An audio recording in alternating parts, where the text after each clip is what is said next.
Hi, everybody. Welcome back. Today we're talking to Alison Dowling, and Alison's going to talk to us about her experience and guides, and also the Ventact Ranger camp that she was involved in as well. So welcome, Alison. Tell us a bit about yourself. Thank you. I'm Alison. I'm 30, but I've been involved in guides since I was about 5 years old.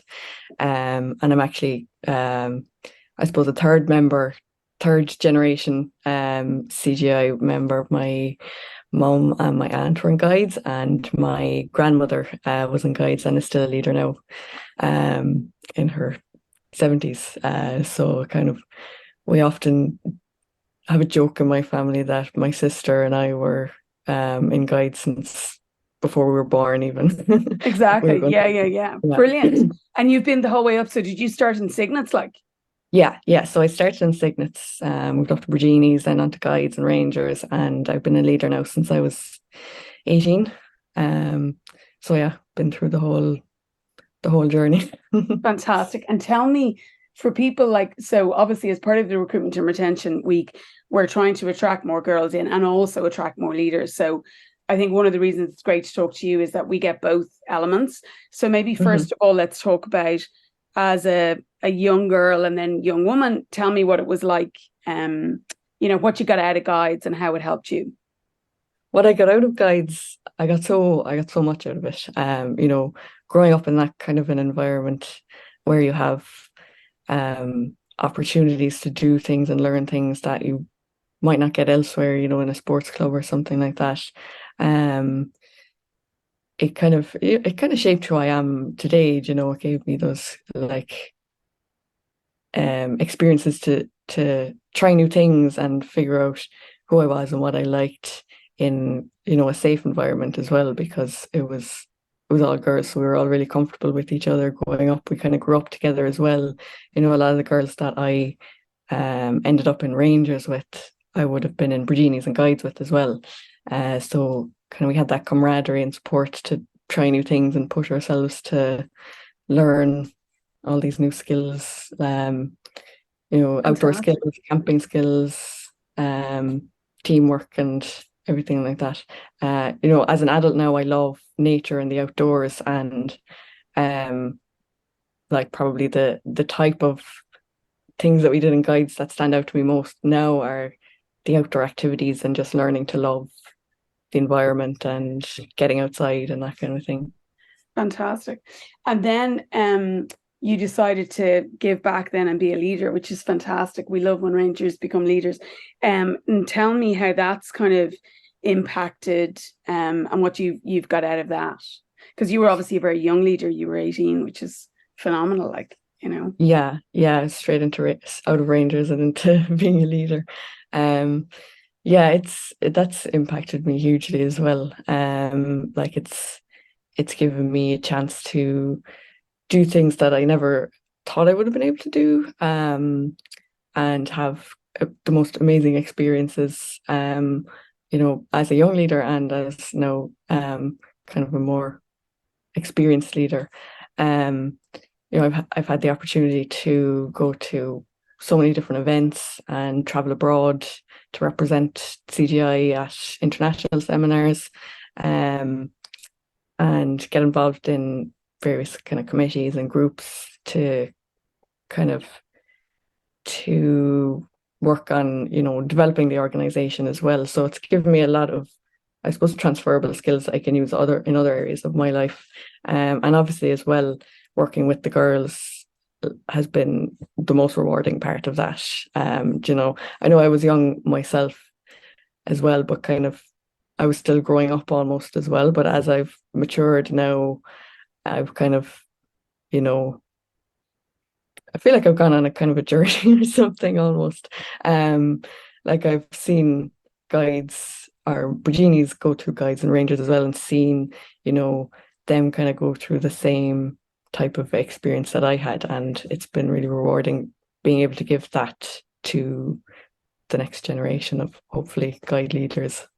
Yeah, that's fantastic. And if I asked you to pick out one standout trip or memory? What and I know that's really hard after years and years of decades actually of either being within the organization or being a leader within the organization. Could you give me one or two that you really kind of adored? One of the best memories that I have from guides when I was a child, I think, is so my grandmother was a guide leader while I was still quite young, probably Signet Virginia age, and we used to go along to the guide meetings with her, and that's a great memory for me because I got to watch the older girls kind of having fun and seeing what they do. And it was really exciting as well because I felt like I was really grown up, going up to the guide meetings. And I think that made me really excited to stay in guides and move up onto guides and rangers so that I could, be like the cool older guides that I would see at those meetings. Yeah, it's really interesting talking to the girls. Like, I've done a couple of these interviews, and so many of them say it's the weekly meetings where you can just rock in and be yourself is the highlight. And obviously camp is great and all that kind of, but it's just lovely to know that kind of hour and a half or whatever means so much. It's great. So tell me about Ventact camp then. That's a ranger camp that you helped organize, is that right? Yeah. So the Ventact camp, I was on the committee for a good number of years. So in Cork, we have a joint committee for Scouts and Guides in Cork. So as part of that, there's a Ventact subcommittee. So Ventact is a joint annual event between Scouts and the two guide organisations. It's a super fun weekend. It's all about fun and a little bit of madness. So basically every September, there's nearly 1,000 ventures, rangers and senior branchers from all over the country, all come to Kilcully in Cork. And kind of the main structure, I suppose, of the weekend is Friday is more about settling in and getting to kind of know people and meeting other groups from around the country. And on the Saturday, then the participants are split into groups that go off to various activity centres off-site around Cork. And those groups are decided at random. So kind of one of the main traditions of Ventact is that they're given tickets for the activities that they're going to. And then there's a big ticket swap outside the main house in Kilcully at midnight every Friday night, where it's just chaos, everyone trying to get the activities that they want. And so those activities, we try and kind of find, the best and I suppose kind of unique activities and a good broad range of activities so that there's something for everyone. So they can be land-based or water-based, different adventure centres, that kind of thing. So they could be wall climbing or zip lining the treetops, or going to a boot camp or something like that. Sailing or power boating, those kind of things. So everyone's off site on the Saturday. Then when they come back, it's all about fun and games and the atmosphere around camp. So everyone's coming back, settling back in, getting their dinner, and there could be a band playing up in the middle of the campsite, or dancing lessons or something going on in the hall down below. So it's really we try to find kind of unique things that, the participants mightn't see at other camps. And it's all just a mishmash of fun and games. And how many people are involved, Alison? Because it sounds incredible. I don't remember the exact figure now off the top of my head. It was around about 800 participants. So with the leaders then, and the staff and everything, there was nearly 1,000 people. That is incredible. Brilliant. And then what happens on the Sunday before they go home? So the Sunday then, so I should say on the Saturday evening is the famous Ventact disco. So the Sunday then is all about kind of more relaxed atmosphere, chilling out, recovery while everyone packs up, getting ready to go home. So the Sunday really is just kind of people hanging out on site, in between packing up camp and all of that. So we'd have various things around the site again. There's usually a water slide in the middle of the field, or we might have drumming lessons or something, or there's usually an impromptu Tai Chi session as well out in the middle of the field. So it's much more relaxed, but people have kind of made friends at that stage. So they're kind of, chatting, saying their goodbyes and all of that kind of thing. Do you see the same people kind of year over year? Or is it new people coming every time? Like, do people...